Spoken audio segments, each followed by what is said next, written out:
Hello FPL managers and welcome back for another video. My name's Jack and today we're discussing our transfer plans for double game week 29 as there is lots to unpack for the biggest double game week of the season. If you guys are enjoying the FPL videos, drop a like and subscribe. It really helps out the channel, and also to make sure you stay up to date with all of the future FPL videos coming your guys' way. Have those notification bells turned on, as there is going to be lots more FPL videos and they build up to double game week 29. So with that being said, let's jump into the video.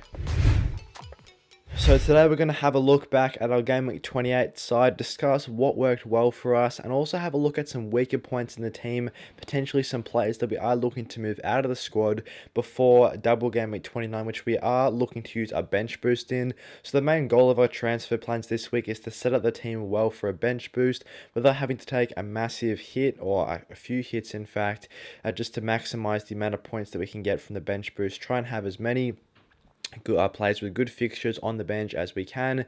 Let's have a look at our game week 28 team though. We did use our free hit chip in game week 28 and it worked extremely well for us, so I'm very happy that we did use our free hit chip this week, as we were originally looking to take a hit, and even then we would have still only had 10 players playing for game week 28. So by using the free hit, obviously it allowed us to take no hits, and we scored a much higher score than we would have if we didn't use our free hit. Also, we would not have had Saka or Martinelli in the team if we didn't use our free hit chip. So Saka getting 18 points would have absolutely killed our rank, as his ownership is around 70% in the top 1 million managers in FPL right now. So by him picking up 18 points, which we wouldn't have gotten had we not used our free hit, the rank would have been in the bin this game week. Let's have a look around the squad though. Martinez in goals was a really good pick. I'm really happy that we chose to go for Martinez over Kepa Arrizabalaga. He was another very popular goalkeeper option on the free hit teams. We didn't want to double up on that Chelsea defense just because it's been a bit dodgy this season,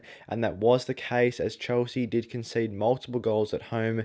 Chilwell just picked up the 1 point, who was the Chelsea defender that we went for, whereas Aston Villa did pick up a fairly comfortable clean sheet.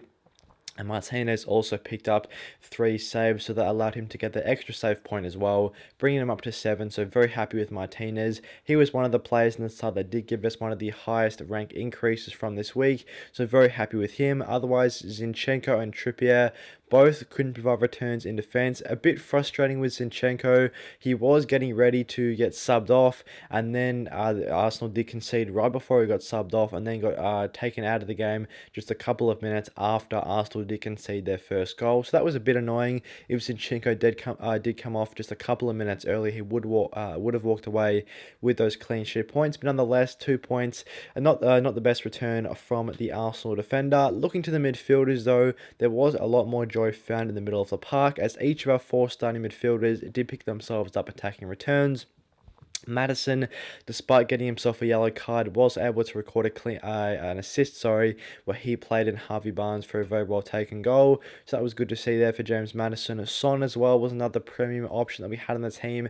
He provided an assist with a very good pass to Pedro Porro for a great finish as well off the crossbar there. So happy that he got himself an assist. Saka and Martinelli there, 2 of the highest scoring players in our team this week.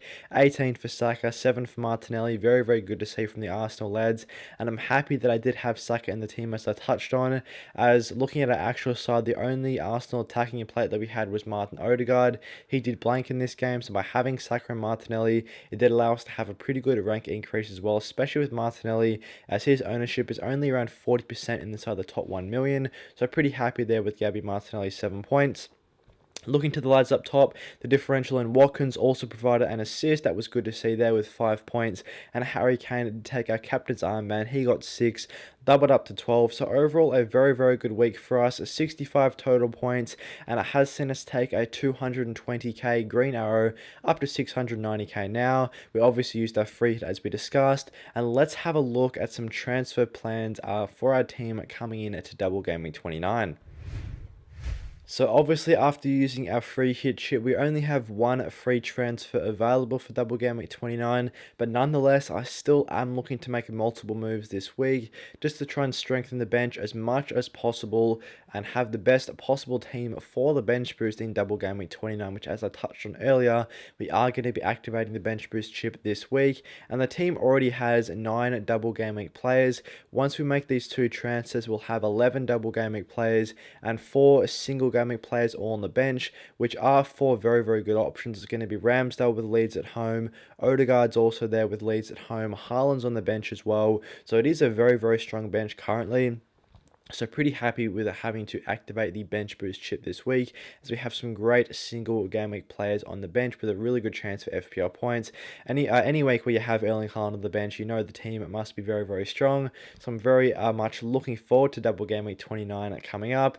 Let's have a look at some Olsen replacements though, as obviously when you are looking to bench boost, you have to have a good backup goalkeeper as well. Currently Olsen is our backup goalkeeper to Ramsdale, so he's definitely a player that I'm looking to get out of the squad. Let's get on a goalkeeper with a double game week. We can drop Ramsdale to the bench, use him as our bench boost goalkeeper. There are 3 options here, very, very similar in strength as FPL assets. There's Raya, Martinez, and Arrizabalaga. All fairly similar underlying numbers, all fairly similar prices, with all fairly similar difficulty in fixtures. So I do think there's going to be a bit of luck involving which keeper does score the highest, whether a keeper makes a massive save, keeps the clean sheet for a side on one of the fixtures. That could be the main dictator as to whether or not these keepers score better than one another. David Raya, first of all, let's touch on him. He's recorded the most clean sheets out of any of the 3 keepers here with 9. He's also picked up significantly more save bonus points than any of these other keepers with 28. The only downside is with Raya that in Brentford's last 5 games, they've only had an expected goals conceded of less than 1 in only 1 out of their last 5, compared to Martinez with 2 and Arrizabalaga with 3. So despite being a lot better option across the whole season, recently that Brentford defence does have a fairly high expected goals conceded, so not in the best form coming into Double Game Week 29 defensively. Nonetheless, still a very, very good option, has great save potential. Brighton away, Manchester United away, not the easiest fixtures for a double game week. I would be looking to target that Brighton away fixture for a clean sheet there from a Brentford perspective. This should be a really, really good game though. Brighton and Brentford, 2 sides that have had a great season this year, so I'm excited to watch that game. But I think Raya, that's probably the fixture where he has the higher chance of a clean sheet in. Looking also across the season, he does have the highest expected clean sheets figure between the 3 keepers of 9.6.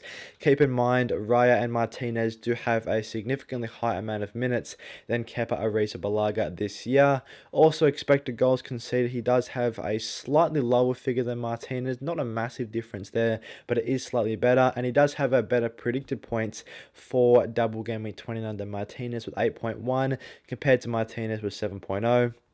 Looking at Martinez here as well, he does have the lowest clean sheets out of the 3, just the 7 clean sheets, still fairly close to Arrizabalaga with 8 and Raya with 9. Save bonus of 14, also fairly decent as well. An expected clean sheet stat of nearly 9 means that Aston Villa slightly unlucky not to have more clean sheets than they do this year, only picking up the 7 when they were expected to get 9 up until this point. His expected goals conceded, as we touched on, slightly higher than Raya's, not a massive concern there. I do like his expected clean sheets figure though, so he's definitely another option worthwhile considering. Also, the good thing about the Aston Villa defence, 3 clean sheets in the last 4 games, carrying some very, very good form to this double game week defensively. Also, he does, in these last 5 games, he's had 2 matches with an expected goals conceded of less than 1. So an Aston Villa defence that's been in pretty good touch of recent game weeks, it's fair to say. Then looking at the third option here, Arrizabalaga, another very, very good pick in his own right. We didn't opt to go for him in our free hit team, we went for Martinez, which was a decision that paid off for us. But maybe now is the time where we look to go back to Arrizabalaga, as yes, he doesn't have as good stats as Raya and Martinez, but that's just because he's played less games. When you break it down per 90 minutes, Arrizabalaga does have a higher expected clean sheets per 90, or a better expected clean sheets per 90, should I say, and a better expected goals conceded per 90 as well. That figure is a lot lower than Martinez and Raya's, so he's definitely an option worthwhile considering. Just a 9.6% ownership, a lot more differential compared to Raya, whose ownership is sitting just over 16%, and in just a handful of minutes compared to Martinez and Raya, he has recorded 8 clean sheets and picked up 11 save bonus, so a pretty decent output from Kepa here. 4.7.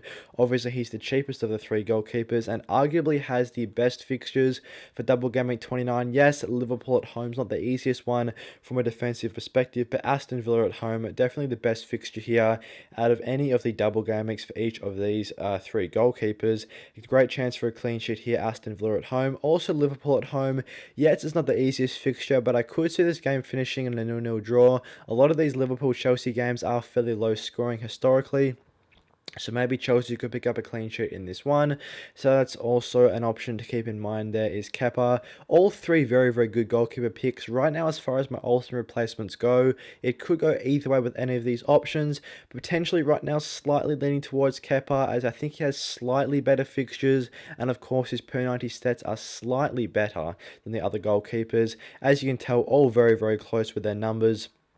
Right now, maybe just towards Arrizabalaga, then Martinez with Aston Villa's good form, and then Raya after. Still saying that though Raya a great option, as he does have a lot more save potential than the other two goalkeepers on this list. And as the second replacement that we're looking to make for the team, it is Andreas Pereira potentially coming out of the squad. I think if you want to prioritise the bench boost, I'm going to need to get rid of Andreas. He does have a pretty good fixture of Bournemouth away this week, but I want to try and get in another double game week player to have a full starting 11 of double game week players, and then maximise the strength of the bench. So that would mean getting Andreas out, and we do have a lot of money left in the bank, around 5 million currently sitting in the bank, so we can easily afford a very good upgrade to a midfielder slot. James Maddison and Harvey Barnes, two options that I'm really considering from Leicester. I think Leicester have the best double game week out of any team, especially from an attacking perspective. Crystal Palace away, Aston Villa at home. A really good chance for a pretty strong attack so far this year. Leicester as a team haven't been in the best form. Saying that though, they still have found no difficulty in scoring goals. So I think Maddison and Barnes, two really good midfielder options. When you compare their stats, also fairly similar numbers, especially in recent game weeks. Maddison at better numbers across the year with 9 goals, 6 assists, compared to Barnes with 9 goals, 2 assists. Maddison also a 4xg and a 4xa. Harvey Barnes does have pretty good underlying stats, to be fair, though. An xg of over 6 is fairly impressive for a player of his price. So I think Harvey Barnes also an option worthwhile considering. Yes, Maddison's probably had better goals and assist output across the year, but when you're looking at the last 7 games, Harvey Barnes actually has a higher expected goal involvement than Maddison across the last 7. So maybe Harvey Barnes at 6.7 could be the better value option here. Also keeping in mind, in the last 7 weeks, Barnes has played less minutes than Maddison and has still put up a higher expected goal involvement. He does have less predicted points. Maddison's point out higher than him as far as predicted points go, but Barnes obviously 1.5 cheaper makes him a better value option. So definitely both options have their advantages and disadvantages, I could say. I think Barnes is probably the player that I'd slightly be leaning towards, as he is a bit cheaper. He's put up better underlying numbers in most recent weeks, and he's coming off a goal in his last fixture against Brentford. So maybe Barnes could be the option here. Also, with just a 1.8% ownership, could be a seriously good differential to consider for the sides. So I do definitely like Harvey Barnes here. Matoma as well, another option that's always sitting there as a good pick. The only deterrent I have with Matoma is I don't want to go triple up on Brighton, as they do have a blank coming up in game week 32. And obviously after using our free hit in game week 28, it is going to be difficult to organise a side for blank game week 32 if you have a multitude of players blanking. That means we'll have 3 Brighton players blanking, assuming that they do blank in game week 32. Plus, we still have Badia Shil from Chelsea. If we get Arrizabalaga in, that's another Chelsea player that's going to be blanking. So there is going to be a bit of a headache there if we don't plan at the team, should I say, for the free hit. For the blank game week 32 after using a free hit in 28. So definitely do have to start setting up the team for blank game week 32 now. So that could potentially mean leaving Matoma out of the side. We already have Solly March on the side from Brighton in midfield. Yes, Matoma's been in superb form recently. 6 goals, 6 assists this season, most of which have come in recent game weeks. His XG and XA also has come in at most of his recent weeks. A very, very good double game week from an attacking perspective. Brentford at home, Bournemouth away. 2 extremely good fixtures for Brighton to extend their really, really good form this season. Coming off a 5-0 win also in the FA Cup, Matoma picked up a goal in this game, as did Solly March as well. well. So Matoma just can't stop scoring right now. Also a 22.6% ownership means if we don't have him in the side, we could be punished if he does perform well in this double game week, as a lot of other managers, especially managers in the top 1 million, have him in the side. So whether we want to take the risk, bring Matoma in now and sort of forfeit the team for Game Week 32 when there is going to be a blank, we're going to have to really start prioritizing our transfers after double Game Week 29 to avoid the team being very poor or very weak for blank Game Week 32. That's an option we could go with, or just avoid Matoma now, prepare the team better for blank Game Week 32 and bring in one of those Leicester lads, which to be fair have very, very good fixtures nonetheless. A great double this week. They play in blank game week 32 and have really good fixtures around game weeks 29 to 32. So I think maybe Barnes, my favourite pick right now to replace Andreas. Madison's also there as well, but I do prefer Barnes in my opinion. And Matoma not far behind either. I wouldn't be surprised if I find myself bringing Matoma into the side and then trying to sort out the team later on when blank game week 32 does come around. Thanks for watching today's video. I hope you guys enjoyed our transfer plans for double game week 29. If you did, don't forget to drop a like and subscribe. It really does help out the channel. It pushes the video out to more people. Also, to stay up to date with all of our future double game week 29 content, have those notification bells turned on so you do not miss when we upload. And with that being said, I'll see you guys in the next one.